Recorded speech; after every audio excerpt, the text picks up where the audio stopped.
Hello friends, welcome to Lipi's daily entertainment. বন্ধুরা, আজকে যে রেসিপিটা তোমাদেরকে দেখাচ্ছি অবাক হয়ে যাবে। এত দারুণ হয়েছে খেতে, কি আর বলবো।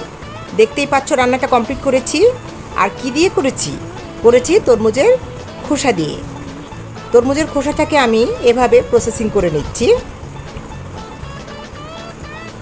সমস্ত উপরের শক্ত অংশটাকে চেঁচে ফেলে দিচ্ছি।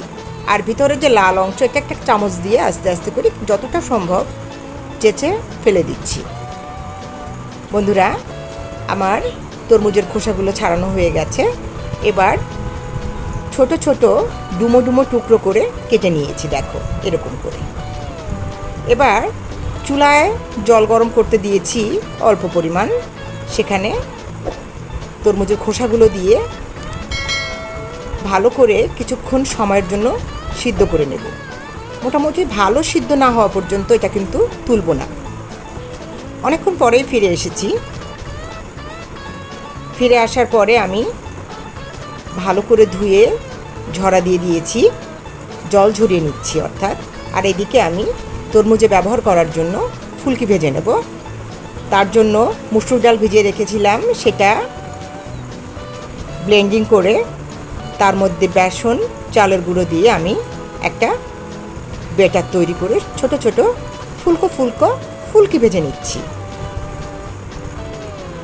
ফুলকিগুলোকে আরেকটা চুলায় দিয়ে ওপাশে ফুলকি হচ্ছে, আর এদিকে আমি রান্নার প্রসেসিংটা করছি।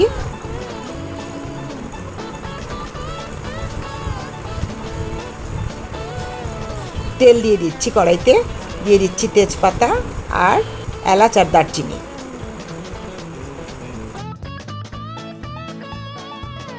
এবার কুচি করা পেঁয়াজ দিয়ে ভালো করে নেড়েচেড়ে সামান্য ভাজা ভাজা করে নিচ্ছি।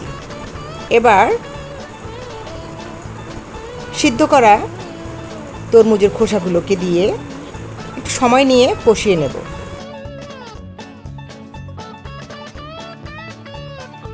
সামান্য লবণ দিচ্ছি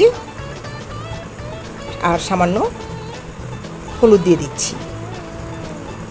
তরমুজ থেকে জল ছাড়বে যেহেতু, তাই একটু সময় নিয়ে কষাতে হবে। এদিকে ফুলকিগুলোও হয়ে গেছে, সরিয়ে রাখছি।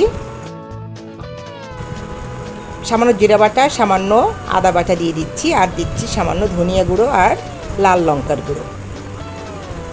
ব্যাস, ভালো করে কিছুক্ষণ সময় ধরে কষিয়ে নেব।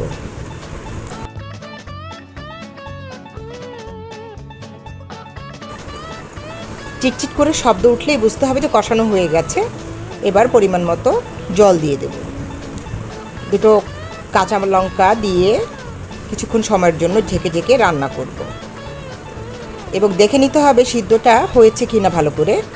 তরমুজ গলে গেলে তখন ফুলকিগুলো দিয়ে